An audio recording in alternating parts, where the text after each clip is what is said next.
First contact. The Starship Odyssey hung in orbit around the azure planet designated Koi 4878 bits, its sleek hull gleaming in the light of an alien sun. On the bridge, Captain Elena Reyes stood with her hands clasped behind her back, dark eyes fixed on the swirling atmosphere below. After years of searching, humanity had finally found what they'd been looking for, a world teeming with intelligent life. Status report, Elena commanded, her voice steady despite the excitement thrumming through her veins. Lieutenant Commander Aiden Chen looked up from his console. All systems nominal, Captain.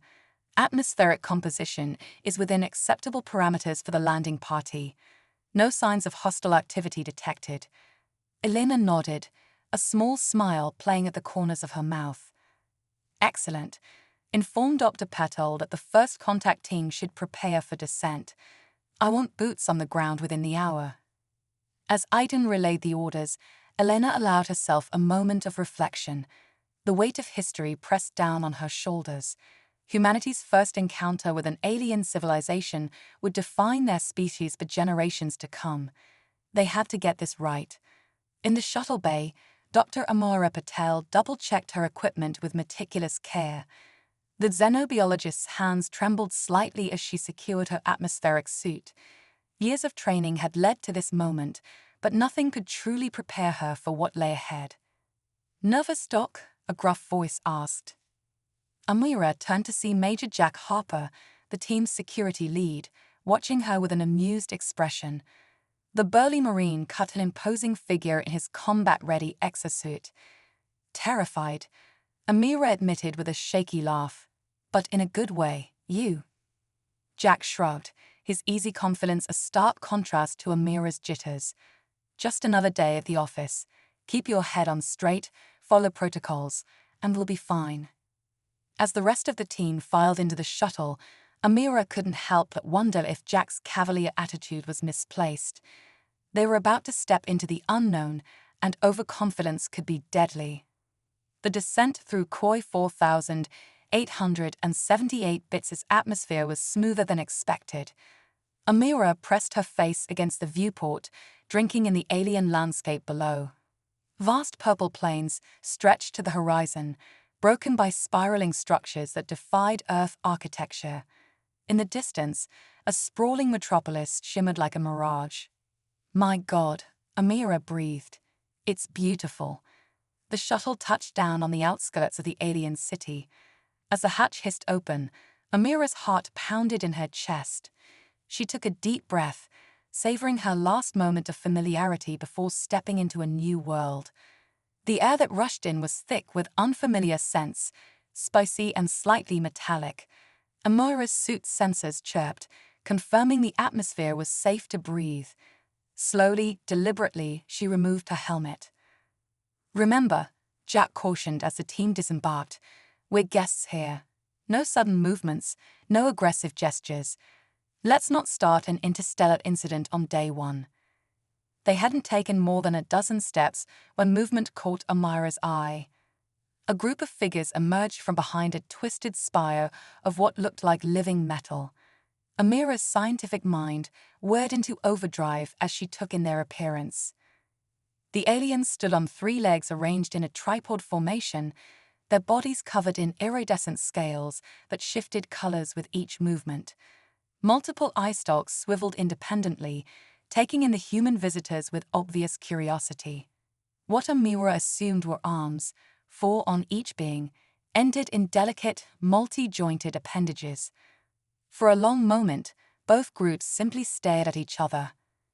The silence stretched, taut with potential energy. Then, one of the aliens stepped forward.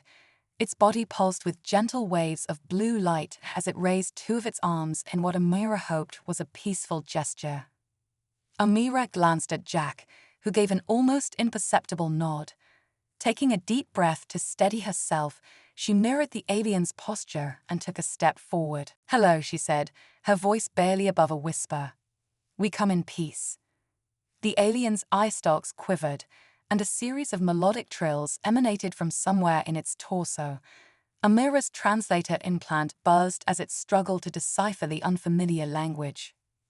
Suddenly, a holographic display sprang to life between them, projected from a device on one of the alien's arms. Geometric shapes and mathematical equations danced in the air. Amira's eyes widened in realization. They're trying to establish a common language through mathematics, she murmured to her team. Universal constants as a foundation for communication. Over the next few hours, the two groups engaged in a painstaking process of building understanding. The aliens, who called themselves the Zorans, proved to be as curious about the humans as the humans were about them. As the twin suns of Koi 4878 bits began to set, bathing the landscape in an otherworldly amber glow, Amira felt a profound sense of awe settle over her. They had done it. First contact had been made, and it seemed, at least for now, to be peaceful. But as the team prepared to return to the Odyssey for the night, leaving a small contingent to continue discussions, Amira couldn't shake a nagging feeling of unease. The Zorans had been welcoming, yes, but there had been moments, fleeting glances between them, subtle shifts in body language, that hinted at something beneath the surface. "What do you think?" she asked Jack as they boarded the shuttle. The Major's expression was thoughtful. "They seem friendly enough, but we've only scratched the surface. There's a lot more going on here than we understand." Amira nodded, her mind already racing with the possibilities and potential pitfalls that lay ahead. As the shuttle lifted off, carrying them back to the familiar confines of the Odyssey, she knew that this was only the beginning. The real challenges and wonders of this new relationship were yet to come. Diplomatic crisis. 2 weeks after first contact, the initial euphoria had given way to a tense atmosphere of cautious diplomacy. Captain Elena Reyes stood in the newly established Joint Operations Center, a converted Zoran structure on the outskirts of their capital city. The room buzzed with activity as human and Zoran representatives worked side by side, attempting to bridge the vast gulf of their different cultures and technologies. "Captain," Lieutenant Commander Aiden Chen called out, his voice tight with concern. "We're picking up some unusual chatter on Zoran communication channels. You might want to take a look at this." Elena strode over to Aiden's workstation, where a holographic display showed a flurry of encrypted Zoran transmissions. Even with their limited understanding of the alien language, the urgency was clear. "What am I looking at, Chen?" Elena asked, her brow furrowed. Aiden's fingers flew over the controls, highlighting specific data points. "There's been a significant uptick in military communications over the past hour. Something's got them spooked." Before Elena could respond, the room's main display flickered to life, showing the face of Krelzon, the lead Zoran diplomat they'd been working with. His eye stalks quivered with what Elena had come to recognize as agitation. "Captain Reyes," Krelzon's translated voice resonated through the room. "We request an immediate meeting of the highest priority. A situation has arisen that threatens the peace between our peoples." Elena felt a chill run down her spine. "Understood, Krelzon. We'll convene in the central chamber in 10 minutes. As the transmission cut off, Elena turned to her team. "Dr. Patel, Major Harper, you're with me. Chen, keep monitoring those communications. I want to know if anything changes." The central chamber was a marvel of Zoran architecture, its organic walls pulsing with bioluminescent light that shifted in response to the occupants' moods. As Elena entered with Amira and Jack, she noted the somber blue tones, a far cry from the vibrant yellows and greens of their earlier meetings. Krelzon and several other high-ranking Zorans were already present, their bodies coiled tightly in what Elena had learned was a posture of extreme stress. "Thank you for coming so quickly," Krelzon began without preamble. "We have discovered a grave threat to our world, one that we believe is tied to your arrival." Elena's mind raced. "Please explain. We're here to help in any way we can." One of the other Zorans stepped forward, introducing himself as Vextor, head of planetary security. "Since your landing, we have detected a series of anomalies in our planet's core. Our scientists believe these disturbances are a result of your ship's presence in our orbit. Amira frowned. That's impossible. The Odyssey systems are specifically designed to minimize any impact on planetary bodies. We've been in orbit for weeks without incident. Vextor's eye stalks swiveled towards Amira, his scales flickering with a pattern that the humans had come to associate with skepticism. Perhaps, but the timing is too coincidental to ignore. If these disturbances continue, they could trigger catastrophic tectonic events across our world. Jack, who had been silent until now, spoke up. With all due respect, that sounds like a pretty convenient excuse to ask us to leave. Are you sure there isn't something else going on here? The atmosphere in the room instantly became charged. Krelzon's body pulsed with rapid color changes, a sign of strong emotion. Are you accusing us of deception, Major Harper? Elena stepped in quickly, trying to defuse the situation. I'm sure that's not what the Major meant. We're all concerned about the safety of your world. Perhaps if we could see the data yourselves, our scientists might be able to offer some insight or assistance. There was a tense moment of silence as the Zorans communicated among themselves in a series of rapid trills and color changes. Finally, Krelzon turned back to the humans. We will share our findings, he said, his translator struggling to convey the complexity of his tone. But understand this, if a solution cannot be found quickly, we will have no choice but to demand your immediate departure from our system. As the meeting adjourned, Elena pulled her team aside. This doesn't add up, she said in a low voice. Amora, I want you working with our scientists around the clock. Find out what's really causing these disturbances. Jack, discreetly beef up security for our people on the surface. I've got a bad feeling about this. Over the next few days, tensions continued to escalate. Amira and her team worked tirelessly, poring over the Zoran data, but found no correlation between the Odyssey's presence and the reported core disturbances. Meanwhile, Jack reported increasing hostility from certain factions of Zoran society, with protests beginning to form near human installations. On the 5th day after the revelation, Elena received an urgent summons from Krelzon. As she entered his private chambers, she was struck by the diplomat's haggard appearance. His usually vibrant scales were dull, and his eye stalks drooped with exhaustion. Captain Reyes, Krelzon began, his voice uncharacteristically subdued. I fear I have made a terrible mistake. Elena's heart raced. What do you mean? Krelzon's body rippled with what Elena had come to recognize as shame. The information about the core disturbances, it was fabricated, a ploy by certain elements within our government to force your departure. Elena felt a surge of anger, quickly tempered by her diplomatic training. Why are you telling me this now? Because the situation has spiraled beyond our control, Krelzon replied, his translator struggling to convey the desperation in his voice. The faction responsible, they call themselves the Purists, they seized control of our primary defense systems. They're demanding that all humans leave our world immediately, or they'll open fire on your ship. Elena's mind whirled with the implications. How much time do we have? Hours at most, Krelzon said. I'm so sorry, Captain. I never meant for this to happen. As Elena rushed back to the operations center, her comm unit crackled to life. It was Aiden, his voice tight with urgency. Captain, we've got multiple Zoran warships powering up weapons systems. They're on an intercept course with the Odyssey. Elena's jaw clenched. They were out of time. As she burst into the ops center, she saw her team already mobilizing, faces grim with the knowledge of the crisis at hand. Listen up, people, Elena called out, her voice cutting through the chaos. We've got a serious situation on our hands. But remember, we're not just fighting for ourselves here. We're fighting for the future of human-Zoran relations. Whatever happens next will define both our species for generations to come. As her team snapped to attention, Elena felt the weight of history pressing down upon her. The next few hours would determine whether humanity's first contact would end in bloodshed or become the foundation for a lasting peace.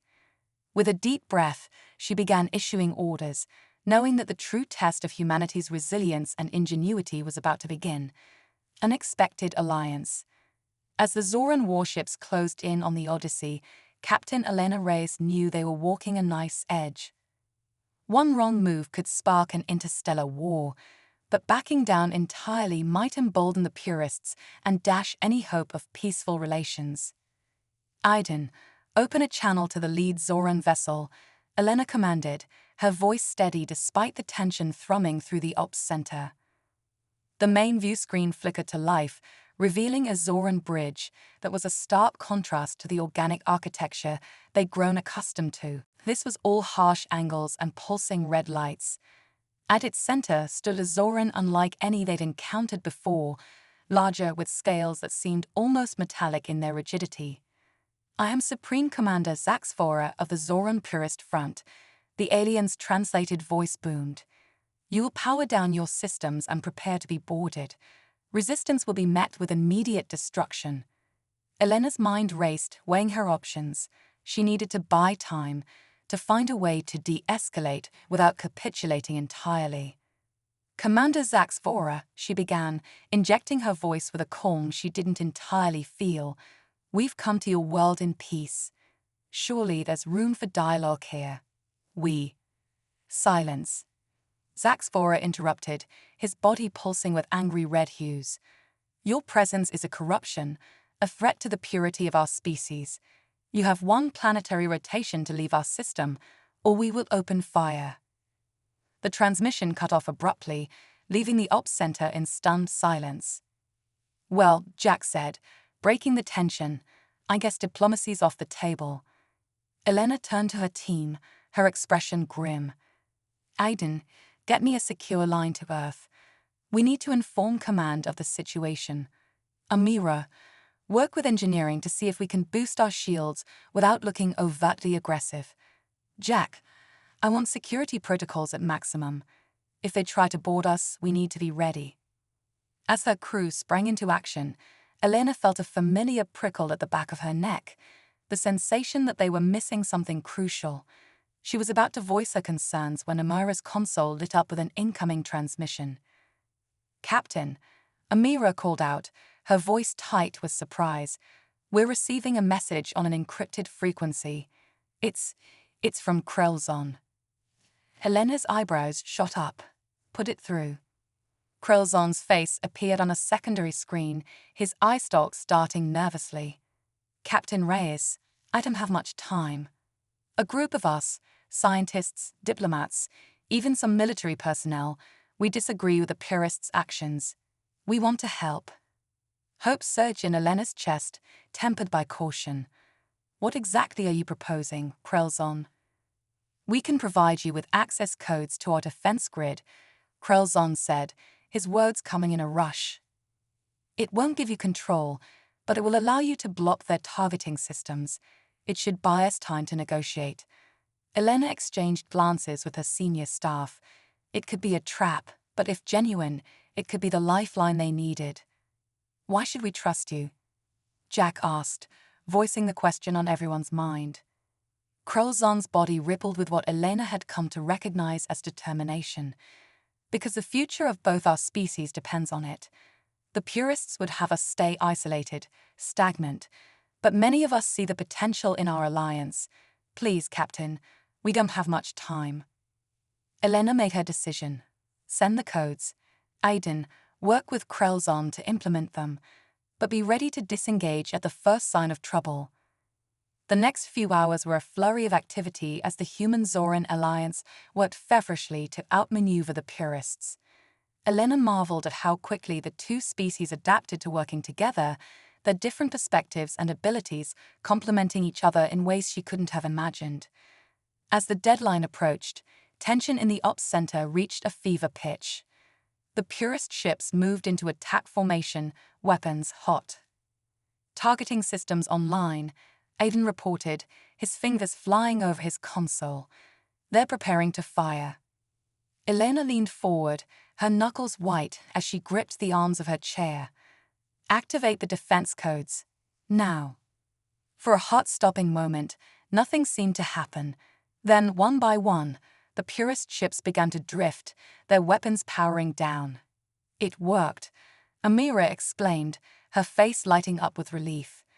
Their targeting systems are offline. But Elena knew the battle was far from over. "Hail Zax Vora," she commanded. The purist leader's face appeared on screen, contorted with rage. "What have you done?" he snarled. Elena stood, meeting his gaze steadily. "We've leveled the playing field, Commander. Now, we can either continue this standoff indefinitely, or we can talk. The choice is yours." Zax Vora's eye stalks quivered with barely contained fury. "This changes nothing. We will never accept your kind among us." "Perhaps not," a new voice chimed in. Krelzon stepped into view, flanked by a diverse group of Zorans. "But you don't speak for all of us, Zax Vora. The Council has convened an emergency session. Your actions have been deemed a threat to Zoran security and progress. Stand down your forces immediately." The Ops Center held its collective breath as Zax Vora's scales flickered through a rapid series of colors. Finally, his shoulders slumped in defeat. "This isn't over," he growled, before cutting the transmission. A cheer went up from both humans and Zorans alike. Elena allowed herself a small smile of relief, but she knew they had only won a battle, not the war. As the adrenaline of the moment began to fade, Elena turned to Krelzon. "Thank you," she said sincerely. "You took an enormous risk." Krelzon's body pulsed with warm colors. "As did you, Captain, but I believe this is just the beginning. There is much our peoples can learn from each other." Elena nodded, her mind already racing with the possibilities and challenges that lay ahead. "Indeed. But first, I think we all need to sit down and have a very long talk about trust, transparency, and the future of human-Zoran relations." As the Ops Center buzzed with renewed activity, coordinating with the Zoran Council, securing the purist ships, and establishing new protocols, Elena felt a surge of pride in her crew and their new allies. They had faced their first major crisis and come out stronger for it. But as she watched Amara and a Zoran scientist excitedly discussing the potential applications of their combined technologies, Elena couldn't shake the feeling that this was just the calm before an even greater storm. Whatever challenges lay ahead, she knew that the true test of their newfound alliance was yet to come. Race against time. The days following the purist confrontation were a whirlwind of diplomatic negotiations and cultural exchange. Captain Elena Reyes found herself in endless meetings with the Zoran Council, working to establish a framework for continued cooperation between their species. Despite the progress, an undercurrent of tension remained. The purists, while officially disarmed, still held significant sway among certain segments of Zoran society. It was during one such meeting that alarm klaxons suddenly blared throughout the Joint Operations Center. Elena exchanged a worried glance with Krelzon before they both rushed to the main control room. "Report." Elena barked as she entered, Krelzon close behind. Aiden's fingers flew over his console. "We're detecting massive energy spikes across the planet's surface, Captain. They seem to be emanating from abandoned purist facilities." Amira, who had been working with Zoran scientists to study their technology, paled visibly. "Oh no," she breathed. "Captain, those energy signatures, they're consistent with quantum destabilizers." Krelzong's eye stalks went rigid with shock. Impossible. That technology was outlawed generations ago. The destructive potential is catastrophic, Elena finished grimly. "Hayden, what's the spread?" A holographic map of the Zoran homeworld sprang to life, dotted with pulsing red markers. 12 sites in total, Captain. If these readings are correct, they have the potential to tear apart the fabric of space-time itself. The room fell into stunned silence as the implications sank in. It wasn't just the Zoran homeworld at risk, but potentially their entire star system and beyond. Elena's mind raced. This has to be Zax Vora's doing. A final, desperate move. Krelzon's body rippled with a mixture of anger and fear. He would destroy everything rather than see our species evolve. Madness. Madness or not, we need to act fast, Jack interjected, already checking his weapons. What's the plan, Captain? Elena surveyed the room, taking in the mix of human and Zoran faces all looking to her for leadership. We need to form joint teams. Our technology and your knowledge of the terrain will split up to tackle these sites simultaneously. Amira, work with the Zoran scientist to develop a way to safely shut down these devices. Aiden, coordinate from here and keep us linked. As the team scrambled to prepare, Elena pulled Krelzon aside. We'll need every advantage we can get. Is there anything in Zoran history or legends that might help us understand what we're up against? Krelzon's eye stalks quivered thoughtfully. There are stories from the time before the Great Unification. Tales of a device called the Nexus Key, said to control the quantum fabric of our world. But they're just myths, surely. Elena's eyes narrowed. At this point, we can't afford to dismiss anything. See what you can dig up. Within the hour, mixed teams of humans and Zorans were deploying across the planet. Elena found herself paired with Vextor, the head of Zoran security, who had initially been skeptical of the humans.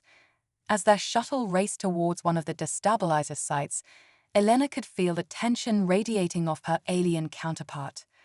You're worried we won't make it in time, Elena said, not as a question. Vextor's scales flickered in agitation. Every moment we delay, the destabilizers grow stronger. If even one reaches critical mass, Elena nodded grimly. Then we'll just have to make sure that doesn't happen. As they approached their target, a sprawling complex half buried in a jungle of bioluminescent vegetation, Elena's comm crackled to life. Captain, Amura's voice came through, tight with urgency. We've made a breakthrough. The destabilizers are linked. Take one offline, and it should create a cascading effect. But what, Doctor? Elena pressed. But the only way to trigger the shutdown is from within the quantum field itself. Someone will have to manually activate the kill switch while inside the destabilizer's core. The implications hung heavy in the air. Whoever took on that task would be exposed to levels of quantum radiation that no human, and likely no Zoran, had ever survived. As their shuttle touched down, Elena and Vextor shared a look of grim determination. They both knew what needed to be done. The facility was a maze of twisting corridors and pulsing energy conduits. As they fought their way past automated defense systems, Elena couldn't help but marvel at how quickly she and Vextor had fallen into sync, covering each other's blind spots and communicating with an efficiency that belied their short time working together. Finally, they reached the central chamber. The destabilizer loomed before them, a swirling vortex of impossible geometries that hurt the eyes to look at directly. This is it, Elena said, checking the specially modified disruptor pistol Amira had provided. Once I'm inside, you'll have about 2 minutes to clear the blast radius. Vextor's eye stalks swiveled to face her fully. You, but surely I should. Elena cut him off with a shake of her head. My suit's better equipped to handle the radiation, even if only for a short time. Besides, she added with a grim smile, I'm not about to let a bunch of xenophobic terrorists be the end of humanity's first contact. For a moment, Vextor was silent. Then, to Elena's surprise, he extended one of his appendages in a gesture she recognized as a Zoran salute of deep respect. You are not what I expected, Captain Reyes, he said, his translator struggling to convey the depth of emotion in his voice. Perhaps there is hope for our species after all. Elena returned the salute, then turned to face the swirling maw of the destabilizer. With a deep breath, she stepped forward into the unknown.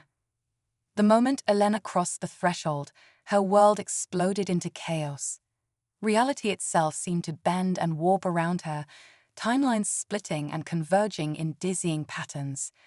Through the maelstrom, she forced herself to focus on her objective. As she fought her way towards the core, Elena's comm crackled with updates from the other teams. Some were making progress, Others were pinned down. Time was running out. Finally, she reached the pulsing heart of the destabilizer. Elena's hands shook as she raised the disruptor, every cell in her body screaming in agony from the quantum radiation. As her vision began to blur, she squeezed the trigger. For a heartbeat, nothing happened. Then, with a sound like reality itself tearing apart, the destabilizer began to collapse in on itself. Elena felt herself being pulled into the implosion, her consciousness flickering like a candle in the wind. As darkness closed in, her last thought was of the strange beauty of this alien world and the hope that her sacrifice would ensure a future where humans and Zorans could explore the cosmos together. Then, everything went black.